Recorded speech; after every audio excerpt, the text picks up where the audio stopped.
Set med den danske ambassades briller, så er det jo et fantastisk partnerskab, det her, mellem marokkanske unge og danske unge. Og det tror jeg måske er det allervigtigste og kernen i projektet.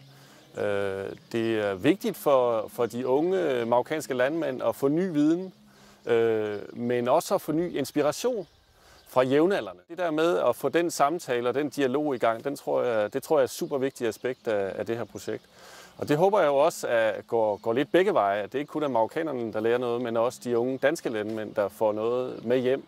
Noget indsigt i, hvordan den marokkanske og måske en muslimsk kultur fungerer, hvilket jeg mener må være meget vigtigt i en globaliseret verden, hvor indsigten i andre kulturer er en force, og noget af det, der er enormt vigtigt for os i Danmark, fordi vi gennem vores historie og stadigvæk i vidt omfang har levet af at eksportere ting, eksportere vores viden, eksportere vores produkter, og det kan man sige, det er vigtigere end nogensinde.